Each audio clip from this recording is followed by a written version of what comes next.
ప్రేరణ గారు డిసైడ్ చేసిన తమ్ముడు, నా పెద్ద కొడుకు లాంటి పెద్దోడు అని చెప్పి నా పెద్ద కొడుకు లాంటి ట్రీట్ చేసిన హౌస్ మేట్స్ అండ్ నన్ను అమ్మలాగా ట్రీట్ చేసిన housemate co contestant and నేను విన్నర్ లాగా చూసిన కంటెస్టెంట్, విన్నర్ అవ్వాలి అని ఎక్స్పెక్ట్ చేసిన కంటెస్టెంట్,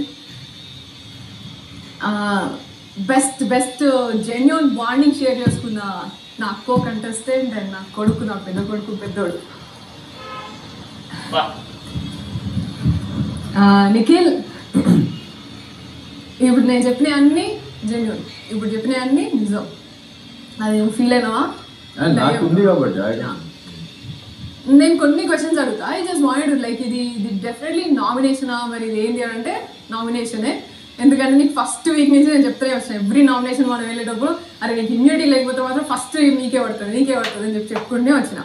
ఈసారి ఇమ్యూనిటీ లేదు కాబట్టి యా ఇమ్యూనిటీ నీకు లేదు. సో యా ఫస్ట్ 4 వీక్స్ నాకు ఎప్పుడు ఇమ్యూనిటీలోనే ఉన్నావు కదా. యా నాకు ఒకటి కొంచెం ఒక ఎక్స్ప్లెనేషన్ నీకు I'm expecting and also I think your fans also will expect this. ఎందుకంటే క్లారిటీ లేదు ఇవన్నీ ఎవరికి. ఫస్ట్ పృథ్వీని ఎందుకు నామినేట్ చేసినావు నిఖిల్? కేర్లెస్ అంటే ఎక్కడ వస్తువులు అక్కడే పెట్టేస్తారు అనే విషయానికి పెయింట్ వేసి కాఫీ కప్ అదే కదా. అరే నువ్వు ఆగ్రా ప్లీజ్ రా. అరే నేను ఇప్పుడే స్టార్ట్ చేయాలి. కాఫీ కప్ కాదు, కేర్లెస్ అంటే ఆగ్రా బేటా ప్లీజ్. పృథ్వీ ఒక క్వశ్చన్ అండి, coffee cup careless? Coffee cup అంటే అక్కడ ఇక్కడ ఇర్రెస్పాన్సిబుల్ అదొకటి. అండ్ లాస్ట్ లో నేను ఒప్పుకుంది ఏంటంటే సో నాకేం చెప్పినావు తర్వాత ఎట్లా రా నువ్వు అట్లా పృథ్వీని ఎట్లా చేసినావు రా ఇట్లా అంటే ఏం చెప్పినావు నాకు? బేసికలీ ఆ week to be frank I had no nominations. అంటే ఆ చిన్న వస్తువులు చేయలేక చేయాల్సి వచ్చింది కాబట్టి చేశానని ఆడికి చెప్పాను నేను. I told Prithvi directly. అర్థం చేసుకుంటాడు కాబట్టి చేసినా ఇంకా కైండ్ ఆఫ్ అంతే కదా, కైండ్ ఆఫ్ అదే నాకు చెప్పిన వర్డ్ అయితే ఇదే. ఇంకా మీరు ఉన్నదంటే వాడు ఒక్కడే అర్థం చేసుకుంటాడు అని అనుకుంటున్నాను నేను అని చెప్పేసి చెప్పిన. మరి అది నేను చెప్పలేదు, అబ్బాయి చెప్పాడు ఆ రోజు. అబ్బాయి ఉండే కదా ఆ టైం. నాకేం చెప్పినావు అంటే నువ్వు నాకేం చెప్పినావు ఆయనకేం నీకేం చెప్పాను చెప్పు. నేను నాకైతే ఫ్రెండ్ కాబట్టి అర్థం చేసుకుంటాడు, నాకు వేరే పాయింట్స్ లేదు. అండ్ నామినేషన్ తర్వాత చెప్పింది మాట అది. So I had no other option because నా దగ్గర నామినేషన్ ఎవరికి లేదు and I'm so sorry about it అని చెప్పాను నేను కదా. అదే చెప్తా. ఎప్పుడైనా నువ్వు గ్రహించుకున్నావాకి ఎప్పుడైనా ఎవరిని నామినేట్ చేసినప్పుడైనా నీకు ఏదైనా వ్యాలిడ్ రీజన్ ఉన్నదా నీ గురించి కానీ, ఏదైనా ప్రాపర్ టాస్క్ గురించి కానీ ఎప్పుడైనా వ్యాలిడ్ రీజన్ ఉన్నదా అని ఒకసారి రీథింక్ చేసుకున్నా, రీకలెక్ట్ చేసుకున్నా? నామినేషన్స్ అనేది ఇక్కడ చాలా ఇంపార్టెంట్ రైట్ అని చెప్తారు కదా బిగ్ బాస్ చెప్పిన ప్రతిసారి. మీ హక్కుని యూటిలైజ్ చేయండి, వినియోగించండి అని ఇది రిమైండ్ చేస్తూనే ఉంటాడు. భయం లేకుండా నిర్భయంగా అన్ని చెప్తూనే ఉంటాడు కదా. అప్పుడు నువ్వు ఈ మొత్తం నీకు ఎప్పుడు ఎన్నిసార్లు ఛాన్స్ వచ్చినా అన్నిసార్లు నామినేషన్స్ గుర్తు చేసుకుంటే what was your strong point? నువ్వు మంచి పాయింట్ పెట్టినా అని అనుకున్నది ఎప్పుడైనా బెస్ట్ మూమెంట్ ఉందా నీకు? అంటే ఇప్పుడు అవతల వాళ్ళకి మంచి పాయింట్ అనిపించాలా నాకు అనిపించాలా? అవును హౌస్ పరంగా మంచి పాయింట్. హౌస్ పరంగా ఇప్పుడు నామినేషన్స్ ఫస్ట్ ఎందుకు చేస్తాము? Who are unfit for the house అని మాట్లాడతాం. అన్ఫిట్ అంటే ఏంటి from your point of view? Unfit అంటే తెలుగులో చెప్పు, నీకు తెలుసు. నాకు అంటే అన్ఫిట్ ఫర్ ద హౌస్ అంటే నేను చెప్తా. అన్ఫిట్ ఫర్ ద హౌస్ అంటే పాయింట్ ఆఫ్ వ్యూ ఏముండదు. ఒక అక్షరం ఒక వర్డ్ కి మీనింగ్ ఉంటది, పాయింట్ ఆఫ్ వ్యూ ఏముండదు. పాయింట్ ఆఫ్ వ్యూ ఇప్పుడు ఎంత 10 మంది ఉన్నాం, 10 మందికి వర్డ్ కి ఉండదు. అదే చెప్తున్నా నేను. చెప్పు అదే చెప్తున్నా. అన్ఫిట్ అంటే బయటకు వెళ్ళడానికి నామినేట్ చేస్తామని నాకు తెలుసు. ఎవరి ఇంట్లో ఉండకూడదు వాళ్ళకి నామినేట్ అంతే కదా. అప్పుడు ఏది ఒక వ్యాలిడ్ రీజన్ తో నేను ఇంట్లో ఉండకూడదు అని అనుకున్నా. నేను ఈ పాయింట్ చెప్పిన నామినేషన్ ఇక్కడ ఎవరి నామినేషన్ అంత వ్యాలిడ్ పాయింట్ లేదు కదా. అంటే నేను ఒక్క వర్షన్ చెప్తా. ఇప్పుడు నువ్వు ఒక పాయింట్ చెప్పి నువ్వు చెప్పినట్టే 5-10 ఎగ్జాంపుల్ ఇస్తావు. నేను ఎంత చెప్పాలో అంతే చెప్తా. అలా అని నా నామినేషన్ వీక్ నీ నామినేషన్ స్ట్రాంగ్ అని కాదు.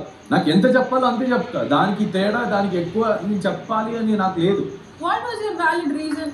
ఎంతసేపు ఇప్పుడు ఒకరేమో గర్ల్స్ వేసి నువ్వు అంటే నువ్వు అని చెప్పేసి ఒక డిస్రెస్పెక్టింగ్ అని చెప్పా. అది ఒకటే నువ్వు చూసి ఉండొచ్చు. నువ్వు ఒకటే చెప్తానా టేస్టీ తేజాకి ఏం చెప్పిండు? డిస్రెస్పెక్ట్ ఇది టాస్క్ లో పర్ఫార్మెన్స్ లేదు అన్నావు. నువ్వే ఒప్పుకుంటావు అసలు ఆయన అసలు నువ్వే ఒప్పుకున్నావుకి నెక్స్ట్ వీక్ అది నెక్స్ట్ అది వీక్ చూసుకో. నేను అది ఆ నామినేషన్ ఇప్పుడు బీబీ హోటల్ కదా నేను సోనియా అది మనోడు లో అనింది నేను బీబీ హోటల్ టాస్క్ ఓకేనా. నేను మనోడు మస్తుగా ఆడింది అనేది బస్తా టాస్క్. అది వెయ్యికే కంపారిజన్ చేసుకుంటే తేజ గేమ్ పరంగా చెప్పా, వీక్ పరంగా కాదు. ఎందుకంటే గేమ్ టాస్క్ తర్వాత మనోడు వీక్ అయింది, జ్వరం వచ్చింది మనోడికి. సో బీబీ టాస్క్ లో ఆయన తప్ప మిగతా అందరూ తో పాడేసిర్రు ఇక అంతేనా. ఇప్పుడు నాకేం అనిపిస్తుంది నేను దాన్ని బట్టి చెప్తా. నాకు ఇప్పుడు సోనియా గేమ్ చూస్తే నేను సోనియా గురించి చెప్తా, పృథ్వీ చూస్తే పృథ్వీ, యష్మి చూస్తే యష్మి, విష్ణు చూస్తే విష్ణు. నేను 10 నీ నామినేషన్స్ ఎప్పుడు కూడా వ్యాలిడ్ రీజన్ ఉండదు. ఇప్పుడు ఇల్లాజికల్ ఆర్ యూనో నీ ఫ్రెండ్స్ ఉంటే చేసేస్తాం, లేదు అంటే ఎంత హర్ట్ కాకుండా ఒక పాయింట్ చెప్పేసి బయటికి పంపించాను చేయాలి కాబట్టి హర్ట్ కాకుండా అలా నాకు నేను చెప్తున్నా అలాంటి నాకు పడినాయి. నేను అదే దెర్ ఈస్ ఎ రీజన్. ఇక్కడ ఉన్న వాళ్ళు ఎంతమందికి ఉందో ఎంతమందికి కూడా తెలుసు. ఎన్ని పాయింట్స్ చెప్పాలో నేను అంతే చెప్తా. ఐ డోంట్ వాంట్ టు తాగాలి అని నాకు లేదు, అనిపించలేదు. ఇప్పటి వరకు కూడా నీ నామినేషన్స్ ఎప్పుడు కూడా స్ట్రాంగ్ గా లేవు. అండ్ ఎప్పుడు కూడా నామినేషన్ స్ట్రాంగ్ గా ఆర్గ్యుమెంట్ అదే నాకు అది ఇప్పుడు మొన్న ఆర్గ్యుమెంట్ అని కాదు point. First of all what is the point? నాకు ఎందుకు చెప్పు. అమ్మాయి నో అంటే నో అని చెప్పేసి ఇంకొకటి అమ్మాయి నో అంటే నో అనేది నీకు అనిపించిన పాయింట్, బట్ నా పాయింట్ డిస్రెస్పెక్టింగ్ ఉండే. అది వెళ్ళిపోయింది అక్కడ. 2 ఏళ్ల నుంచి డిస్రెస్పెక్టింగ్ ఉన్నది కదా. మరి నేను ఈ రోజు to be frank she was my nominated person. నేను ఆమెనే చేయాలి ఈ రోజు అంటే ఈ రోజు last 60 days when did you nominate Prerna? Then when did you nominate Yashmi? Then Yashmi disrespectful లేదా? ఇప్పుడు అంటే ఇప్పుడు ఎవరు డిస్రెస్పెక్ట్ఫుల్ లేదా?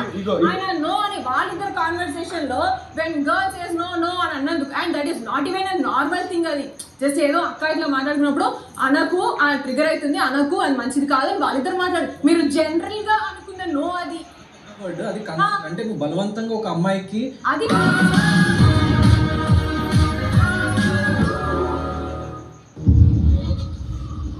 clean work, precise tapping.